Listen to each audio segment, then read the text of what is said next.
الرجیم بسم اللہ الرحمن الرحیم۔ ترمذی شریف کی حدیث ہے، حضرت عبداللہ ابن مغفل رضی اللہ تعالیٰ عنہ سے مروی حدیث ہے، نبی علیہ السلام کی برگاہ کے اندر ایک شخص آیا اور اس نے آ کر کہا انی احبک یا رسول اللہ صلی اللہ علیہ وسلم، میں آپ سے محبت کرتا ہوں۔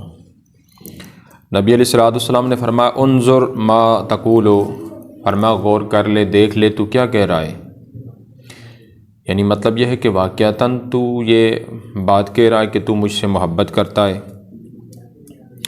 اور پھر فقال واللہ لا احبک، اس نے کہا اللہ کی قسم، اے اللہ کے محبوب، میں آپ سے محبت کرتا ہوں۔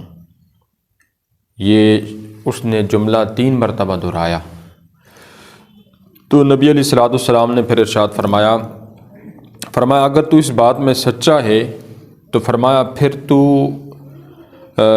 فقیری کے لیے، کیل کانٹے کے لیے، یعنی دنیا کی مصیبتوں کے لیے پھر تیار ہو جا۔ کیوں؟ فرمایا جو مجھ سے محبت رکھتا ہے، مجھ سے محبت کرتا ہے، فرمایا پھر فقیری اس کی طرف ایسے دوڑ کر کے آتی ہے جس طرح سیلاب اپنی انتہا کی طرف لوٹ کر کے جاتا ہے۔ حاضرین و سامعین، نبی علیہ السلام کی محبت بہت بڑی چیز ہے۔ جس انسان کو یہ دولت نصیب ہو جاتی ہے، پھر باقی دنیا کی دولتیں اس کے مقابلے میں اس کی کوئی حیثیت نہیں رکھتی۔ اور نبی علیہ السلام کی محبت ہی ایمان کی اصل ہے، کیونکہ کلمہ ہمیں ملا اسی محبت کے صدقے میں ملا، قرآن کی سمجھ ہمیں ملی، قرآن ملا تو اسی محبت کے صلے سے ملا۔ تو یہ محبت بہت بڑی چیز ہے۔ اب نبی علیہ السلام کے سامنے اس نے اظہار کیا اپنی محبت کا۔ ویسے تو کریم آقا صلی اللہ علیہ وسلم ہر چیز کو جانتے ہیں، اس کے دل کی کیفیت کو بھی جانتے ہیں۔ جن کے دل نہیں بھی ہوتے نبی علیہ السلام ان کی محبت کو بھی جانتے ہیں، جس طرح کی حدیث میں آتا ہے کہ فرمایا کہ احد ہم سے محبت کرتا ہے، احد کے پہاڑ سے محبت کرتے ہیں، احد کے پتھر جو ہے فرمایا اس سے محبت کرتے ہیں، وہ ہم سے محبت کرتا ہے۔ پھر اس نے محبت کا اظہار کیا اس وجہ سے کہ اس نعمت کا شکریہ ادا کر سکوں، اس وجہ سے اس شخص نے نبی علیہ السلام کے سامنے اپنی محبت کا اظہار فرمایا۔ اور اب نبی علیہ السلام نے فرمایا اگر تو مجھ سے محبت کرتا ہے تو پھر دنیا کی مصیبتوں کے لیے تیار ہو جا، فقیری کے لیے تیار ہو جا۔ فقیری کا مطلب یہ ہے کہ جس کو نبی علیہ السلام کی محبت نصیب ہو جائے اس کے دل سے دنیا کی محبت نکل جاتی ہے۔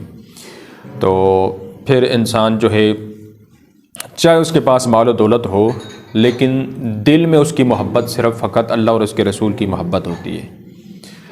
اور دوسری اس کی تشریح شارحین نے یہ بیان فرمائی ہے کہ جتنے بھی اللہ کے نبی آئے ہیں ان پر آفتیں آئی ہیں، مصیبتیں آئی ہیں، اور جو انسان پھر ان سے محبت کرنے والا بن جاتا ہے پھر وہ بھی آفتوں میں گھیر دیا جاتا ہے۔ آفتوں سے مراد اللہ کا عذاب نہیں ہے، بلکہ آفتوں سے مراد دنیا کی آزمائشیں ہیں۔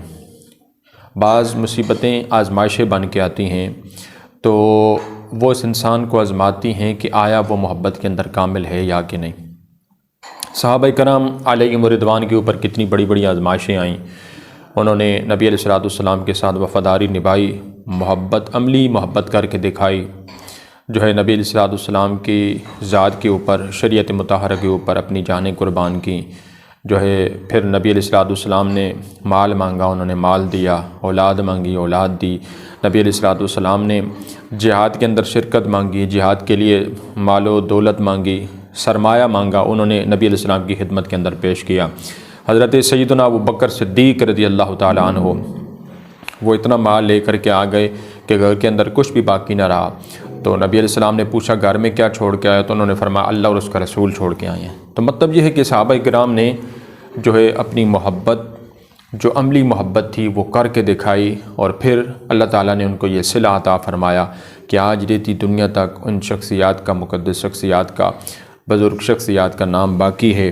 اور پھر اللہ نے ان کو قرآن کریم کے اندر بھی یہ فضیلتیں عطا فرمائی ہیں کہ رضی اللہ عنہم ورضوا عنہ، وہ اللہ سے راضی ہو گئے، اللہ ان سے راضی ہو گیا، وہ اللہ سے راضی ہو گئے۔